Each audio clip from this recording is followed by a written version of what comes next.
Hello, Aquarius, Sun, Moon, Rising, and Venus signs. Kamusta kayo? Sana po ay nasa mabuti kayong kalagayan.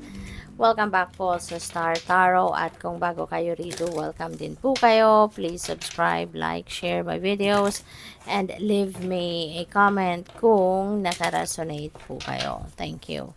So, first message ni Aquarius, changing your mind. Wow. So, maybe some of you are having a cold feet, no? Sa ngayon, maaaring meron kayong napagdesisyonan na in the past, okay na kayo, napagplanuhan nyo na, and all of a sudden, siguro magbabago yung isip ninyo. Okay? For whatever reason, ano, merong mag-change ng direction sa ngayon. So, we have main male at maaaring si main male na to, maaaring meron siyang impluensya dito sa pagbabago ng isip ninyo, no?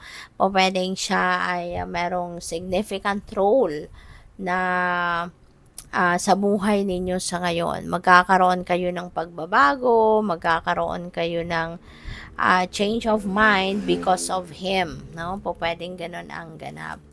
So, we also have thief. Mag-iingat ka, Aquarius. This is a warning para sa'yo. Ano, na mag-iingat ka kasi maaring meron ditong mga manluloko, merong mambubudol na nag-aabang lang sa'yo kung kailan kanila mabudol, kung kailan kanila mabudol, kung kailan kanila maloko, 'di ba? Maaring nagta-timing lang ang mga 'yan. Kaya kailangan na ikaw ay maging maingat, no?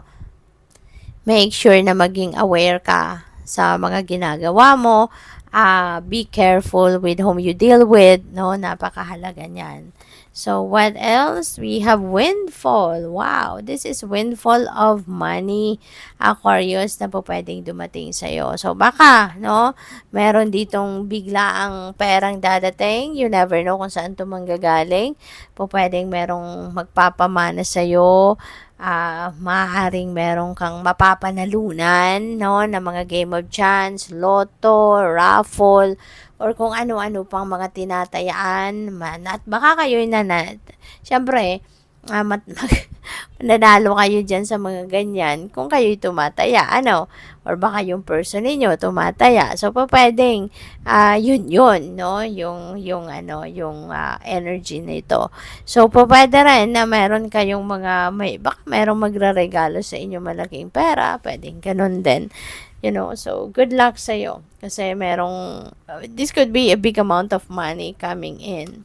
So, good luck. Self-care, ayan, kailangan na ninyo rin dito magsimula na alagaan ang inyong sarili, Aquarius. Kasi baka meron na kayong mga nararamdaman na mga slight na physical discomfort at panawagan na yan sa inyo, no? Kapag meron na kayo nararamdaman ng mga konting pananakit ng ulo, balikat, liig, mga paa, kasuan or kung ano pang parte ng katawan, ibig sabihin nananawagan na ang katawan ninyo na kailangan mo na itong alagaan, kailangan mo na itong asikasuhin kasi baka nakakaligtaan mo na, no? Baka hindi ka na hindi mo na naaalagaan ang inyong katawan lately or medyo matagal ng panahon kasi maybe busy, no? Busy sa trabaho, sa mga worldly things, no? Na pinagkakabalahan. Kaya pukaw na yan sa inyo kung meron na kayong mga ganong nararamdaman. So, this could be also a wake-up call para sa'yo na it's about time now for you to take care of yourself, Aquarius. Okay? So, what else? We have house. Ayan. So, maaari na ang iba sa inyo dito, baka ang trabaho, or baka ang ano ninyo, pwedeng ang trabaho ninyo, baka work from home kayo, or baka ang iba sa inyo dito is planning to renovate your house, or baka bumibili kayo ng bagong bahay sa ngayon, baka may new acquisition kayo ng property, no? Baka yung bahay na to bagong acquire ninyo, or baka ito yung tinatry ninyong i-acquire, baka merong mga transactions ngayon regarding this bahay, baka ito yung binibili ninyo. Or baka ang iba din sa inyo, Aquarius, baka kayo nasa realty business, baka nagbabuy and sell kayo, ng bahay or other properties, or baka baka mortgage broker kayo or baka kayo isang realtor, so po pwedeng ganun din ang ganap, no? So, keep the faith. Okay? Ano man ang inyong sitwasyon, medyo mahirap man yan, keep the faith. Umasa lang kayo din na hindi kayo papabayaan ng Divine Universe. Lakasan mo lang ang inyong paniniwala. You know, na lahat naman ng nangyayari sa buhay natin, 'di ba? That is part of the divine plan sa atin ng universe. And lahat ng nangyayari is according to the divine order and timing. Kaya mag-ano ka lang, have faith, okay? Magtiwala ka lang sa universe kasi lahat naman, 'di ba? Yan ay nakaplano na para sa atin. So, what else we have moving? Ang iba sa inyo rito siguro ay you're going to relocate, maaring maglilipat bahay na kayo, maaring maglilipat kayo ng place of residence. Pwedeng ang iba sa inyo rito baka mag-abroad, doon na magtatrabaho or magma-migrate na. This could be also signify a change in career, a change in business, a change in jobs, or baka maglilipat ng employer, pwedeng ganun din ang ganap, you know, or baka gusto ninyo mag-travel, no? Pwedeng gusto ninyo ng pasyal-pasyal, no? So, pwedeng ganun din ang ganap dyan. Kaya, good luck sa'yo.